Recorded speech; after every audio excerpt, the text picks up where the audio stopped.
علامہ اقبال فرماتے ہیں تو نے پوچھی ہے مجھ سے امامت کی حقیقت تو حق تجھے میری طرح صاحب اسرار کر دے. یعنی کہتے ہیں کہ امامت کی اگر حقیقت نہیں کہ امام وقت کا امام ہوتا کون سا ہے, حکمران کہتے کسے ہیں, کہتے پھر اللہ تجھے پہلے میری طرح صاحب اسرار کرے, یعنی تو پہلے سمجھنے والا بھی بن جائے. اب دیسی کیوں بیٹے کے مریض کو تو اسے کیا پتا, وہ تو بیمار ہوگا نا. اب ناموس رسالت, ختم نبوت, قرآن کی عظمت کا ہم جیسے 2 نمبر مسلمانوں کو کیا پتا, جو ہر چیز میں ملاوٹ کرنے والے ہیں, جنہوں نے مسجدوں کا منہ دیکھنا چھوڑ دیا, جن کے گھروں کے اندر صبح سے شام تک ٹی وی چلتے ہیں, یورپ کی فلمیں چلتی ہیں, انڈیا کی گندی فلمیں چلتی ہیں, جن کا ہر کام رشوت سے شروع ہوتا ہے, رشوت پہ ختم ہوتا ہے,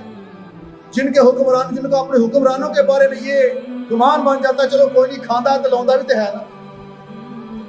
جن کا اپنے حکمران جو زانی شرابی ہوتے ہیں ان کے بارے میں کہتے ہیں ہمارے لیڈر جیسا ہے ہی کوئی نہیں, جو لاکھوں عیب دیکھ کر اپنے لیڈروں کو نبیوں کے برابر کھڑا کر دے, انہیں کیا پتہ امامت کیا ہوتی ہے, انہیں کیا پتہ امامت کہتے کسی ہیں. علامہ اقبال فرماتے ہیں اگر تم نے مجھ سے امامت کی حقیقت پوچھی ہے نا تو اللہ کرے پہلے تو میری طرح صاحب اسرار ہو جائے, تجھے اس بات کو بچانے کا جو نا اس طرف مل جائے, اس ظرف کو پا لے کہ امامت کہتے کسی. میں نے جب حقیقت بیان کری تجھے پچھلی نہیں ہے, اس لیے تو آج لوگوں نے, آج خانقاہوں کے اوپر بیٹھے لوگوں نے کہہ دیا لبیک نعرہ سیاسی ہے. آج جناب درباروں کے اوپر بیٹھے, خانقاہی نظام کے اوپر بیٹھے ہوئے, قبضہ کر کے بیٹھے ہوئے سجادہ نشین, جن کے بزرگوں نے ساری زندگی لبیک کے نعرے کی خدمت کی اور کہا ہمیشہ کہا لبیک یا رسول اللہ ہم حاضر ہیں, ہمارا تن من جان مال حاضر ہے. آج ان گدی نشینوں نے کہہ دیا ہمارے آستانوں پہ, ہماری مسجدوں میں لبیک کے نعرے نہ لگاؤ, یہ سیاسی ہے.